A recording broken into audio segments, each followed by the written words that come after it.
எசேக்கியேல் அதிகாரம் 5. எசேக்கியேல் தன் தலையையும் தாடியையும் அழித்து கொள்ளல். மானிடா, மழிக்கும் கத்தியைப் போன்று கருக்கலான ஒரு வாளை எடுத்து அதை கொண்டு உன் தலையையும் தாடியையும் மழித்துக்கொள். ஒரு தராசை எடுத்து அந்த முடியை பங்கிடு. அதில் 1/3 பங்கை முற்றுகை நாள்கள் முடியும்போது நகரின் நடுவில் நெருப்பினால் சுட்டெறி. 1/3 பங்கை நகரை சுற்றிலும் வாளால் வெட்டி போடு. 1/3 பங்கை காற்றில் தூற்றிவிடு. ஏனெனில் நான் அவர்களை உருவிய வாளுடன் பின்தொடர்வேன். அதில் கொஞ்சம் நீ எடுத்து உன் ஆடையின் முனைகளில் முடிந்து வை. பிறகு அதில் இன்னும் கொஞ்சம் எடுத்து அதை தீயிலிட்டு சுட்டெறி. அதனின்று இஸ்ரேல் வீட்டார் அனைவருக்கும் எதிராக தீ புறப்படும்.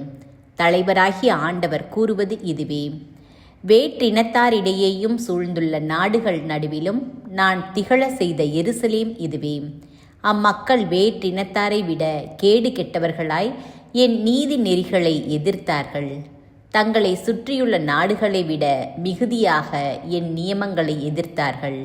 ஏனெனில் அவர்கள் என் நீதி நெறிகளை ஒதுக்கி தள்ளி என் நியமங்களின்படி நடவாமற் போனார்கள்.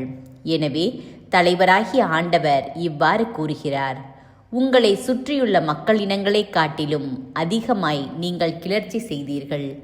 என் நியமங்களின்படி நடக்கவில்லை, என் நீதி நெறிகளை கடைபிடிக்கவில்லை.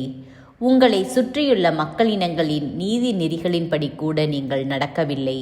ஆகவே தலைவராகிய ஆண்டவர் இவ்வாறு கூறுகிறார்: வேற்றினத்தார் கண்முன் நானே உங்கள் நடுவிலிருந்து உங்களுக்கு எதிராக தீர்ப்பு வழங்குவேன். உங்கள் எல்லா அருவருப்பான செயல்களுக்காகவும் நான் இதுவரை செய்யாததும் இனி செய்யாதிருக்கப் போவதுமான ஒன்றை உங்கள் நடுவே செய்யப் போகிறேன். எனவே உங்களுள் பெற்றோர் தம் பிள்ளைகளையும் பிள்ளைகள் தம் பெற்றோரையும் தின்பர். உங்களுக்கு நான் தண்டனை தீர்ப்பு அளித்து உங்களுள் எஞ்சியிருப்போர் அனைவரையும் எல்லா திசைகளிலும் சிதறடிப்பேன். என்மேல் ஆணை, வெறுப்புக்கும் அருவருப்புக்கும் உரிய உங்கள் எல்லா செயல்களாலும் என் திரு தூயகத்தை நீங்கள் தீட்டுப்படுத்தியதால் நான் உங்களை விட்டு விலகிவிடுவேன்.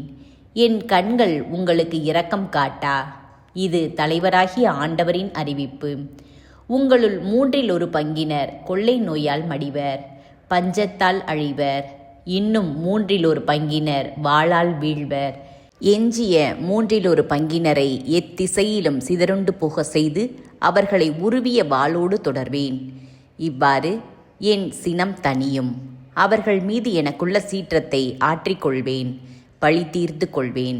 என் சீற்றம் அவர்கள் மீது பாய்ந்து முடியும் போது ஆண்டவராகிய நான் என் பேரார்வத்தினால் பேசியுள்ளேன் என அவர்கள் அறிந்து கொள்வர். இவ்வழியாய் கடந்து செல்வோர் அனைவரும் காணும்படி உன்னை சுற்றியுள்ள மக்களினங்களிடையே உன்னை பாழாக்கி பழி சொல்லுக்கு ஆளாக்குவேன். சினத்தோடும் சீற்றத்தோடும் உனக்கு நான் தண்டனை தீர்ப்பு வழங்கும்போது உன்னை சுற்றியுள்ள மக்களினங்களுக்கு அது பழி சொல்லும் வசைமொழியும் எச்சரிக்கையும் திகிலுமாயிருக்கும். ஆண்டவராகிய நான் பேசியுள்ளேன். உங்களை பாழாக்குவதற்காக நான் வறட்சியின் கொடிய அம்புகளை அவர்கள் மீது எய்வேன். உங்களை அழிப்பதற்காகவே அவற்றை எய்வேன். உங்களிடையே வறட்சியை மிகுதிப்படுத்தி உங்கள் உணவின் தரவை நிறுத்திவிடுவேன். நான் வறட்சியையும் கொடிய விலங்குகளையும் உங்கள் மேல் ஏவுவேன். அதனால் நீங்கள் உங்கள் பிள்ளைகளை இழப்பீர்கள். கொள்ளை நோயும் இரத்த களரியும் உங்களிடையே உண்டாகும். ஆண்டவராகிய நானே பேசியுள்ளேன்.